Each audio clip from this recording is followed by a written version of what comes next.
After completing graduate studies at the London College of Fashion, Rita Nazareno returned to Manila in 2010 to help with the family business. Soon after, she found out she had stage 2B breast cancer, which had spread to her lymph nodes. We talked to the Emmy Award-winning television producer turned bag designer about family ties, surviving cancer, and finding fulfillment. First, Rita tells us how she took the news of having the big C. 2010, I was diagnosed, late 2010, about a few months after I'd come home. I just had opened the workshop store, and then I had found out. So that time you had to have a mastectomy. Yes. Yeah. I'm boobless, proud but boobless. Aside from the mastectomy, the cancer as well. It was really tough. Chemo and radiation was tough. Yeah. But, you know, it's such a cliche, but really it's a positive attitude. I had to be also very patawa. I had to be very positive, not just for me, but also for the whole family. Yeah. Because, you know, I mean, it was really tough for my mom to see me suffering. Yeah. And to not know what was going to happen. But, you know what? I mean, you trust your doctors, and then you know, you have to. And then, you know, you have friends who are there, you have family who are there, and you just really need to smile. And it's really not making light of a tough situation, or maybe it is. But you know, you have to, because if not, it will really eat you up. The depression and the pain and the toughness will eat you up. So you know, it's important to make sure you're laughing and make sure that you're smiling. And for me also, you know, it's interesting to normalize the scars and celebrate it. Rita found solace in Hawaii, her healing place, where she did her high school studies. She also found an outlet for self-expression, fulfillment, and recovery through her own bag line, Zacarias.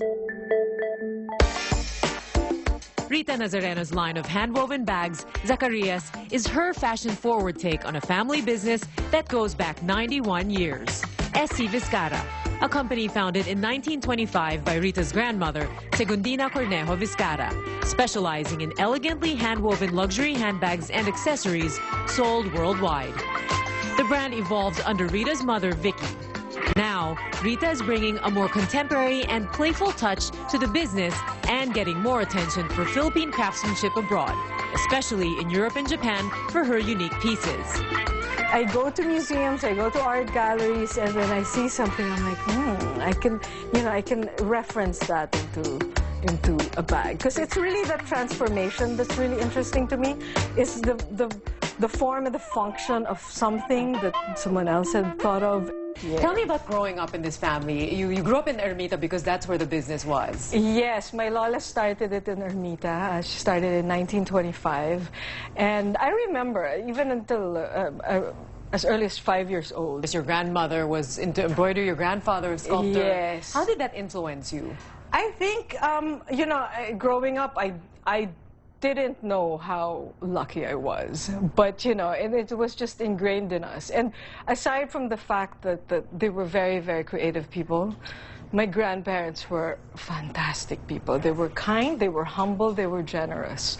So I think, aside from their creative part, which is fantastic, it was also wonderful that they were able to instill in us really, you know, some sort of humility and passion as well. Somehow you got into television. What influenced your choices later in life? I knew I wanted to be in television.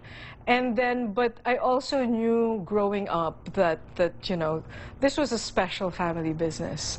And I knew that I was going to come back at some point. I was a creative services director at that time for the NBC station in Houston, when my mom had finally called and said, "I'm really tired, why don't you come home?" I just found myself saying yes.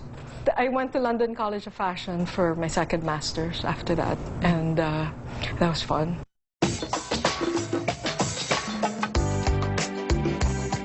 So basically, everything is woven in-house as well. We have, for example, pre-colored wicker already that we dye ourselves. And so we're doing a lot of the coloring here as well. Everything here now is finished. Actually, these are going to Japan and to Portugal. Rita's passion and lust for life are fueled by her choices to do the things she truly loves and fulfill her dreams. She says dealing with cancer makes you even more aware of the importance of truly living each moment fully. You don't want to waste any time. No. So for you, everything now is, well, if you want to do a design, if you want to do travel somewhere, you do it. I do, and you know, and it's been nice. I've been traveling a lot, and it's also tough to travel because now, you know, because the cancer spread to my lymph nodes, and so I need to have. I can't really lift a lot of things, really heavy things. Yeah. And when I travel, because of the air pressure, I need to do compression stockings. Yeah. So it's so hot. And then, but you know, but it's fine. And I am still taking tamoxifen, but you know, but which is premenopausal, so I'm like hot flashing all the time. But you know, but it's fine. It's stuff you have to deal with. Yeah. But you know, but you gotta smile. You gotta be thankful. You know, I'm still here, and I have friends who sadly are not anymore. Exactly. But you know, I'm probably here for a reason, and you know, and I need to enjoy my life. I need to make sure that it means something. Since our interview in 2016, Rita has done numerous shows here and abroad, most recently at Paris Fashion Week. She enjoys teaching and mentoring students at Philippine Women's University, Sofa Design Institute, and designer Joji Lloren's new fashion arts business, or Fab Creatives. She spends a lot of time in Hawaii, her healing place, where she plans to teach and hold pop-up shows. The biggest myth is thinking that breast cancer is a death sentence.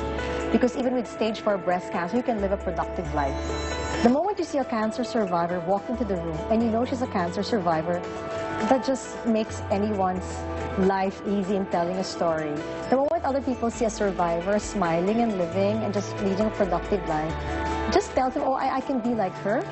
And all I have to do is just really, you know, be vigilant over my health. They're walking advertisements of hope.